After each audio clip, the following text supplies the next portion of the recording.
عمران خان کی گھڑی چوری کرنے کے بعد دن بہ دن ثبوت سامنے آنے لگے ہیں۔ آج دبئی کے بزنس مین عمر فاروق نے بھی گھڑی دکھائی اور شاہ خان زادہ کے پروگرام میں سب کچھ بتایا کہ کس نے مجھے گھڑی دی اور کہاں پر دی اور کس کس نے مجھ سے رابطہ کروایا۔ بسم اللہ الرحمن الرحیم۔ آپ دیکھ رہے ہیں YouTube channel Asif Sargani official. Please channel کو سبسکرائب کریں اور فیس بک پیج کو فالو کریں، شکریہ۔ آج آ جاتے ہیں عمران خان کے توشہ خانہ کیس پر، کیونکہ عمران خان صاحب نے کہا تھا کہ میں نے کوئی گھڑی چوری نہیں کی، میں نے قانون کے مطابق گھڑی کو بیچا ہے، جس میں عمران خان صاحب بتاتے ہیں کہ میں نے 5 کروڑ 80 لاکھ کی گھڑی بیچی ہے اور 20% تقریباً کوئی 1.5 سے 2 کروڑ کے لگ بھگ بنتا ہے میں نے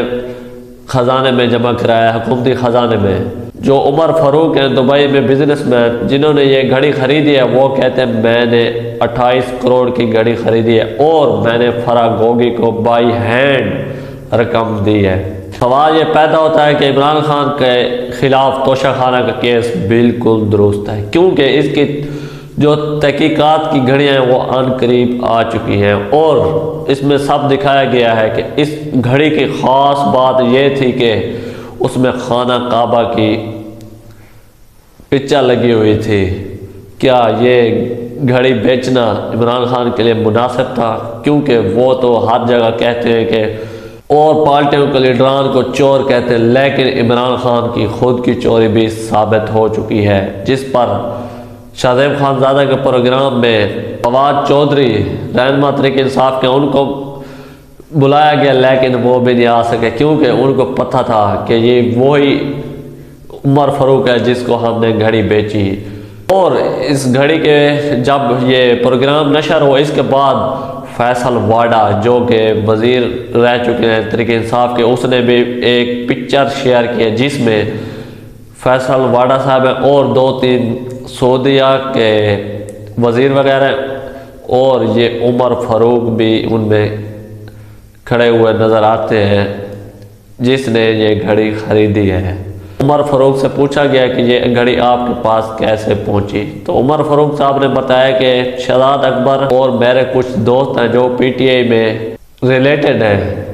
جس کے بعد ان کی طرف سے مجھے کہا گیا کہ شہزاد اکبر صاحب آپ سے بات کرنا چاہتے ہیں اور وہ کچھ گھڑی وغیرہ آپ کو پرچیز کرنا چاہتے ہیں، جس کے بعد میں نے کہا بالکل، میں تو ڈیلر ہوں، ایک بزنس مین ہوں، میں تو سب گھڑیاں لینے کے لیے تیار ہوں۔ جس کے بعد شہزاد اکبر صاحب نے مجھ سے رابطہ کیا اور مجھے کہا کہ ہمارے پاس ایک گھڑی ہے اور بھی پین ہے پڑا، کوئی 1-2 اور بھی چیز ہے پڑی، ہم نے سیل کرنی ہے، آپ پرچیز کریں گے؟ تو عمر فاروق صاحب نے کہا میں نے تو ان کو بھی کہا تھا میں تو پرچیز کرنے کے لیے بیٹھا ہوں۔ اس کے بعد شہزاد اکبر صاحب نے کہا کہ میں آپ کا نمبر فرح گوگی کو دے رہا ہوں، وہ آپ سے رابطہ کرے گی اور اس کے بعد جو بات ہوگی آپس میں آپ طے کر لینا۔ جس کے بعد فرح گوگی عمر فاروق صاحب سے رابطہ کیا اور اس کو کہا کہ یہ طوائف ہیں، تو عمر فاروق صاحب نے کہا کہ آپ میرے پاس ادھر دبئی لے کے آ جائیں میرے آفس میں، تو میں ان کی ویریفیکیشن کر لوں گا، اس کے بعد جو پیمنٹ ہوگی آپ کو پے کر دوں گا۔ فرح گوگی نے پہلے ہی یہ بات عمر فاروق سے طے کی کہ آپ مجھے رقم بائی ہینڈ دیں گے۔ عمر فاروق صاحب نے کہا بالکل میں آپ کو بائی ہینڈ دے دوں گا، یہ کون سی بات ہے؟ تو فرح گوگی صاحب پہنچ گئے وہاں عمر فاروق صاحب کے دفتر، جیسے وہ گھڑی دکھائی تو عمر فاروق صاحب نے کہا ایسی گھڑی میں پہلی بار دیکھ رہا ہوں، مجھے 30 سے 35 سال ہو چکے ہیں یہ بزنس کرتے ہوئے۔ تو عمر فاروق صاحب ساتھ والے جو بزنس مین تھے ان کے پاس لے گیا ویریفیکیشن کے لیے، یہ دیکھیں یہ کہاں کی گھڑی ہے، میں تو پہلی بار دیکھ رہا ہوں کہ آپ نے اس کو پہلی دفعہ کہ آپ نے اس کو کبھی دیکھا ہے یا آپ بھی میری طرح پہلی دفعہ دیکھ رہے ہیں؟ جس پر انہوں نے کہا کہ یہ گھڑی سعودیہ کے شہزادوں کے لیے صرف بنائی گئی ہے اور ان کی فیملی کے لیے اسپیشل یہ ایک ہی گھڑی بنائی گئی تھی اور یہ ریئل کمپنی کی ہے۔ جس کے بعد وہ واپس آ گیا اور انہوں نے بتایا کہ آپ قیمت بتائیں، جس کے بعد قیمت طے ہو گئی تو 28 کروڑ بنتے ہیں پاکستانی اس کے بعد عمر فاروق صاحب نے 28 کروڑ روپے فراگوگی کے بائی ہینڈ دے دیے۔ تو عمر فاروق سے پتہ کیا گیا کہ یہ کیا ان کو جو بائی ہینڈ آپ نے پیسے دیے کیا یہ پھر پاکستان لے آئی تھی یا ادھر ہی ان کا کوئی کام وغیرہ تھا، آپ کی شاید انفارمیشن میں ہو۔ جس کے بعد عمر فاروق صاحب نے کہا کہ یہ بالکل انہوں نے کچھ فلیٹ وغیرہ دبئی میں خریدے ہوئے تھے، وہاں انہوں نے پیمنٹ کرنی تھی، تو اس لیے انہوں نے یہ گھڑی اور پین اور مختلف تحائف بیچے۔ کیا کسی بھی حکمران کا معیار اتنا گرا ہوا ہوتا ہے کہ وہ تحفے میں ملنے والا برتن بھی اتوار بازار میں بیچتا پھرے؟ عمران خان نے وزیر اعظم ہاؤس میں بیٹھ کر طوائف میں ملنے والی قیمتی سامان کی منڈی 2019 سے 2021 تک سجائی اور اس دکانداری میں کھل کر نفع کمایا، مگر ٹیکس گوشواروں میں اس دھندے سے ہونے والی آمدنی کا کوئی ذکر نہیں کیا۔ عمران خان کی چوری پکڑے جانے پر پی ٹی آئی نے احتجاج بھی کیا۔ ملک بھر میں مجموعی طور پر چند ہزار لوگ باہر نکلے